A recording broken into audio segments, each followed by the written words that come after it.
Welcome to this episode of the GymInformer podcast. I'm Chris Gilbert, your host for this episode, and today our guest is Jere Hess, the owner of Hess Fitness, a strength and performance facility that we got to visit up in Lancaster, Pennsylvania, just a couple weeks ago. It was a really cool, unique place. I'm super excited to talk to Jere about it.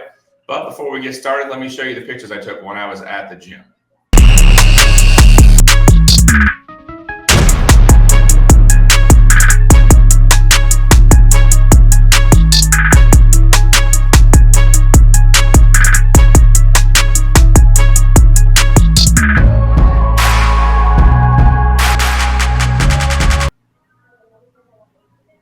All right, Jere, you've owned the gym just for a kind of a short amount of time, right? Correct. Yeah, we opened in December 2022. This was an idea that actually hit paper in December 2019. Okay. So what was your kind of path to becoming a gym owner? So I grew up literally in the gym from the time I was like 2 or 3. My dad was a competitive powerlifter. Oh, nice. So I probably spent 6 days a week, 2-3 hours a day hanging out in the gym at the old Lancaster YMCA. And Nice. At the end of that, they would pull like the pins out of the squat rack and have me bench and do pro wrestling stuff with, from back in the 80s, Hogan and Macho Man and all that kind of stuff. Nice. So Yeah. I grew up kind of bitten by iron bug. And then when I got out of college, I simultaneously worked in education, started a personal training career. I was already competing in powerlifting. And I left education, went into physical therapy as a PTA. And then it just kind of came together. I had a client who's a Harvard math grad and Stanford Business School. And I've talked to him about an idea for basically like when you leave physical therapy, there's really no continuum of care. And then I was already doing kind of the performance side of things. So I was talking to him about the idea, and then Mike was kind of the business brains behind it. And yeah, so I quit my full-time job and left 6-figure paycheck and didn't pay myself for 2 years and went after this dream. Yeah. And now you've got this cool, unique gym. Absolutely, man. It's been awesome. Don't get me wrong. Like, it's been probably the hardest I've ever worked in my life. But we have an awesome community of people. And I can honestly tell you, like, even if it's a 16, 18-hour day, like, I absolutely love what I'm doing while I'm here. I just don't love the sleep deprivation. Oh, no, I get that. Yeah. Now, if you don't mind, I wouldn't mind starting it with the equipment because you have a very unique, like, it looks like hand-selected pieces of equipment. Like, how do you decide, like, what goes in the gym? Because it's not a huge gym, and it's a very eclectic mix of equipment. So how do you decide what goes in there? So I'm probably not for most of your audience because I'm not really a huge machine guy. So, and we pay for 6,700 square feet, but the actual gym floor is about 6,100 square feet. We've really designed it to be set up more like a collegiate weight room in terms of having our turf area to do kind of like our multi-directional speed acceleration stuff with athletes. And then we have, rows of platforms with 4 power racks. And then my powerlifting background, instead of just having all 4 post power racks, we have 5 combo racks. So, but basically we set up a bunch of stations that you can do all the big 3. You can Olympic lift here, really any of the compound movements. From a machine standpoint, you're exactly right. We were very, very selective on pieces of equipment. We don't have, with all the free weight stuff, we don't have a ton of space for that. Mm-hmm. So kind of selected things that we think are, there's either evidence-based research out there supporting it. So like our belt squat's a Squat Max MD, which I'm not sure if you're familiar, but there's an actual evidence-based research that backs that versus I think it's a Sorinex Pit Shark and the Rogue Rhino belt squat that basically you get double the activation, quads, glutes, hamstrings. So that's how that got selected. And then just kind of particular, like I really wanted the Watson True Squat. I think if you're going to have any kind of hack squat device, that's probably the #1 killer of quads. And I know Meadows, that was his favorite squat machine ever. So it's just been kind of what does research say is backed, and then what are kind of the coolest, most unique pieces of equipment. Like we have stuff from Watson, we have Rogers Athletic Pendulum Squat, We have a West Side barbell force swing I actually got from another gym, Blood Iron Barbell in Syracuse, Rita West's place. Uh, we have a Titan Ronin for our plyo box, Sornex back attack. It's kind of, we wanted stuff for posterior chain, one stuff for back, one stuff for chest, one stuff for legs, but we wanted like the best of all of that. It kind of goes with our core values, like our first core values, excellence, and we really wanted to have, like I said, the best of the best. Yeah, and you had I've been over 200 gyms in the last 2+ years, and you had a few pieces I had not used before, so that was super cool to me. Like I hadn't used the Watson, the Watson squat, the true True squat. squat. Yeah. Yeah, that thing really crushes the quads. Yeah, it's very humbling the first time you get on that thing, for sure. Yeah. Now the piece of equipment, I think you got it from Westside with looks like a car seat in it. Yeah, that's the piece. I actually got that. So that I picked up. So when we started this, man, like I said, in December 2019, and we were going to investors for funding in March of 2020. And thank God we weren't earlier. But it also made our life crazy because I had quit my job, and we had a bunch of this equipment in my house, and I was trying to save money every way I could. So Force Swing's like a plyo swing device. Yeah, it was, I don't want to put you out on your own podcast here, but I watched what you guys were doing. What you guys were using it like a leg press, and it's actually more. It's all, which we do that from time to time, but it's actually more of a plyometric machine. So it's a way for you to not vertically load your spine doing plyometrics, but you actually leave the platform.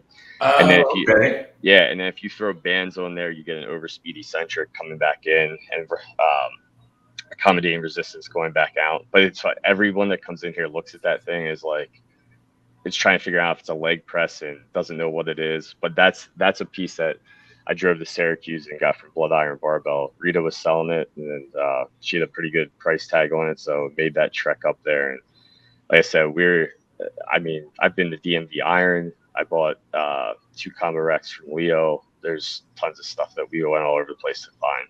Oh, that's awesome.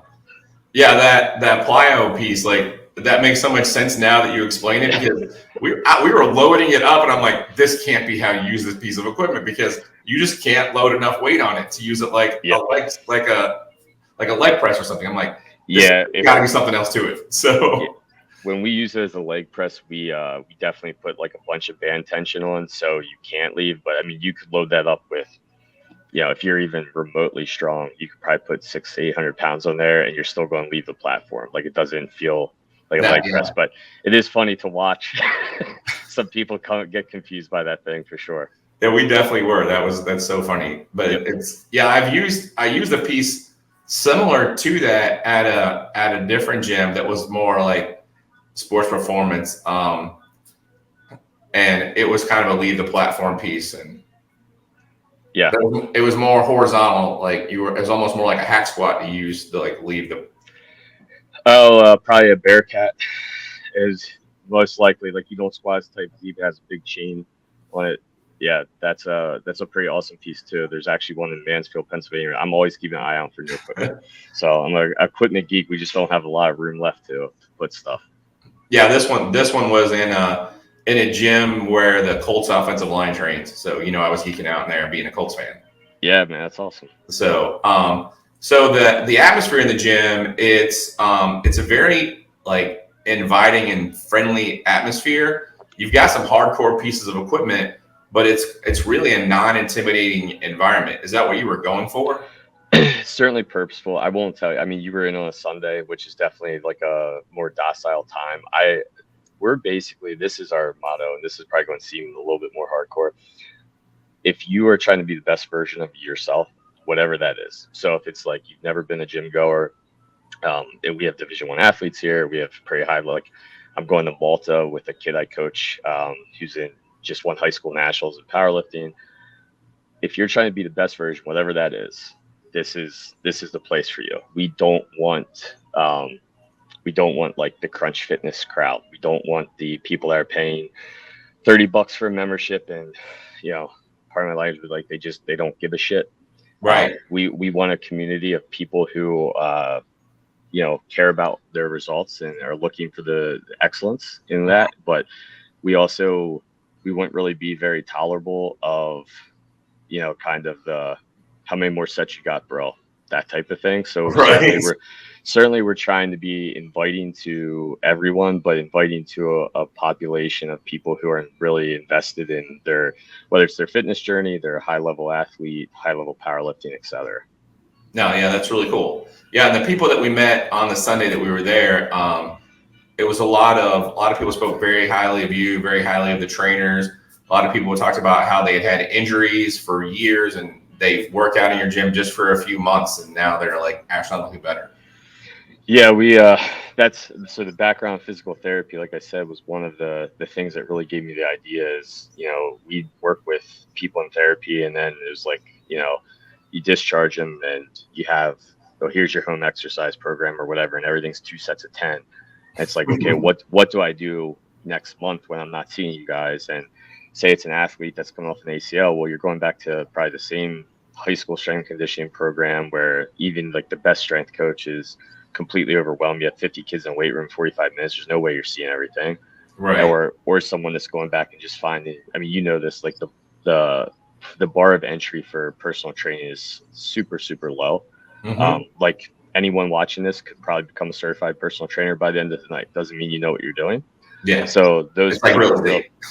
yeah, those exactly like real estate. And those people, those people that are leaving that therapy world don't really have a home. So this is almost like a halfway home between there. So we get people that are just coming in, they're athletes off the street, they don't have injuries, but we get a lot of direct referrals from orthopedic surgeons, other physical therapy groups. One of my full-time staff here is probably the best clinician I ever worked with, Chad Kettler. And we have a young kid who's in PTA school right now. It's working for us too, but it's really, we take a lot of pride in, like I said, our first core value as a business is excellence. And then one of our other core values is caring, and that's taking care of them as people, not just the client that walks through the door. So it's kind of a pretty holistic approach. And I'm forever grateful, like for being open since December 2022. I do not have one client that walks through our doors that I'm like inside, I'm like, oh shit. Like not happy to see this person. Like we are truly blessed. Like we have an absolutely awesome community right now. That's really cool. And so my guess is that if I were to ask you what separates you from other gyms, that would be what it is. I mean, definitely we do. I would tell you in this area for sure. I mean, I can't speak obviously, but like everyone who comes through, we are doing objective testing. So like we do FMS screening, wide balance screening. We do a bunch of performance measurements, electronically timed things, dynamic strength index, reactive strength index. So we're taking objective data, and then we're sitting down with that person explaining how that affects what their goals are, and then we reassess that. And it sounds like kind of a common sense thing, but it's actually even within the healthcare system, it's just not a thing that people do. I mean, even orthopedic surgeons, a lot of them don't have a criteria for discharge. If they have an ACL, it's like how much time went by. Come to the office, they might do a pistol squat. They'll kind of yank on the knee to check for ligament integrity. But there's they don't have like a set criteria. We do very specific return to sport criteria that takes kind of the emotion out of it. So I'd say that's definitely one of them. And then I think I know I keep coming back to some of our core values, but I think our core values are really the thing that I think separates us. And I think the thing that our clients and members appreciate the most for sure. No, that's awesome. Yeah. So we talked a lot about like what you're doing really well. What do you think you could be doing better? Like sleeping. I mean, are there things that you're like, you know what, we're doing some things really well, but I wish we did this better? Nutrition. Kind of looking at the health part of everything, and we're actively working on it. Whether that is exploring different partnerships or I have one of my full-time guys here is interested in pursuing more and more of that. I Mm-hmm. don't think we do that at an excellent level yet. I think we do that at a good to better than average level, but not really meeting our standards. So we don't offer it as an extra thing. Like if you come into here as a client, we'll dig into that, but we we don't charge extra for it because I don't think we do it to the level that we do everything else. So I would say that would be an area. And then I would say other things would be there's, when we first opened, we were like 2.5 times over budget or something. So like we spent the money that we could on kind of, I say, like atmosphere in terms of like what the walls look like, that kind of stuff.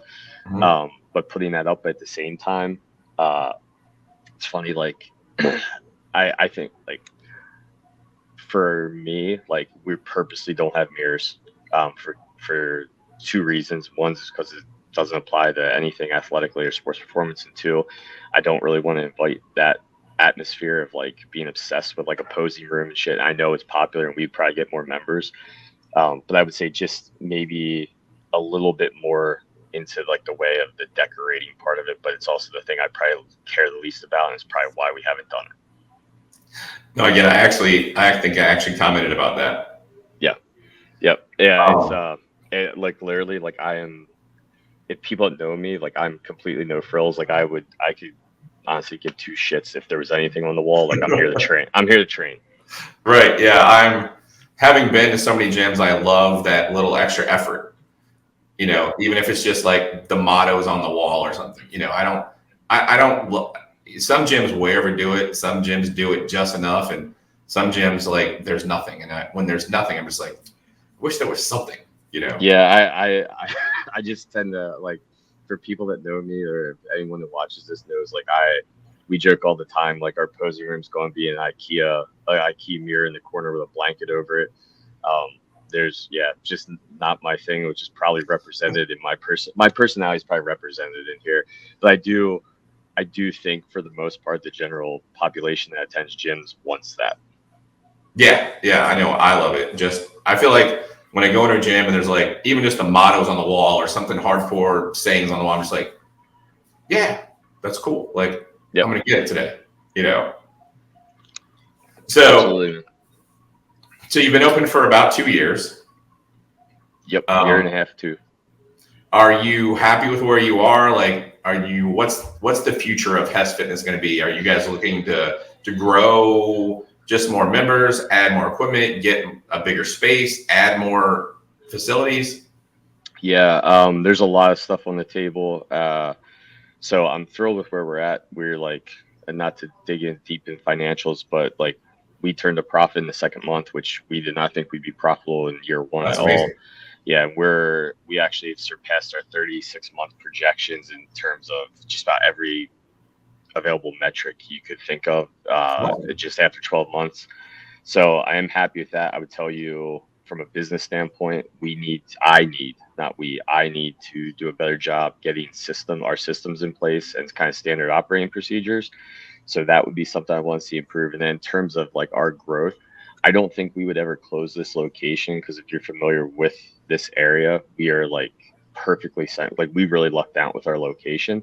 I wish we had more of a warehouse feel. But in terms of like the centralization to what we touch in Lancaster, we're like right off the Route 30 283 merger, and we're one of the main pipelines in and out of Lancaster City. So I do think we're exploring potential second location in York, potential second location in Hershey, and part of that would probably actually be growing with a new physical therapy group and potentially orthopedic surgeon groups, and have a like top to bottom surgeons, pain management, physical therapy, and then us on the performance end.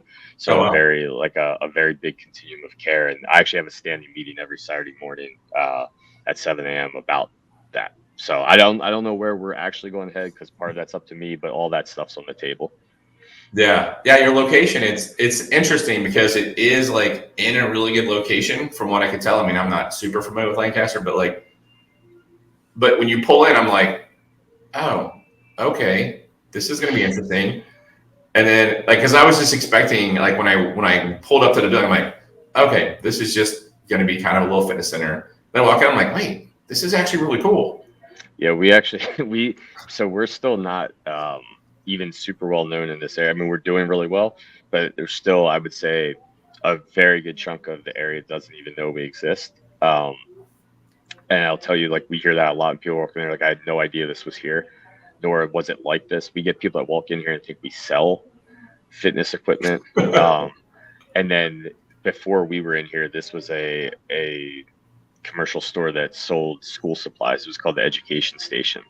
Mm-hmm. So everyone that comes in is like, they're stunned usually when they walk through here. And then I think too, people that do see that it's a gym expect kind of like the typical like small town fitness center that just has kind of like the standard pieces, but they're definitely not expecting to find this kind of stuff. So I would say I think we're kind of a hidden away gem right now. And then Definitely. our specialization really is what is differentiating us and allowing us to grow in the area.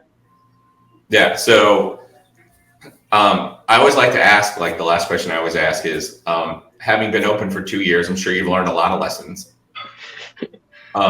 Is there some advice that you would give to someone who's opening a gym or wants to open a gym?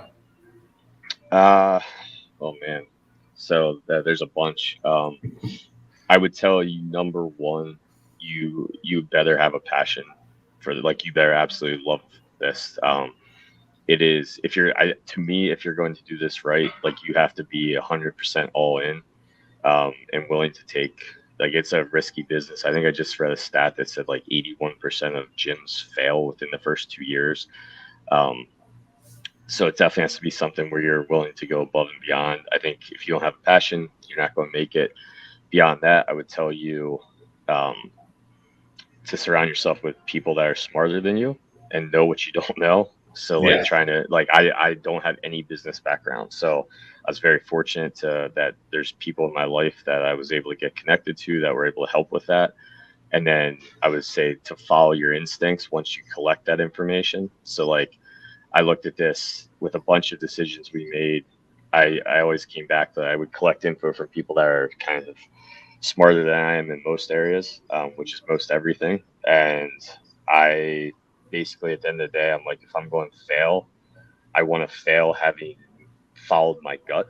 You know, like if we make the wrong decision. And then the other thing I would tell you is to, sometimes I think when people get in different roles, and you know, if you're in a gym, it's kind of a public role, at least to your community. I think people try to be something that they're not, and I think you need to also win or lose or succeed or fail, kind of being yourself. Those would be the things. Everything else would be kind of business.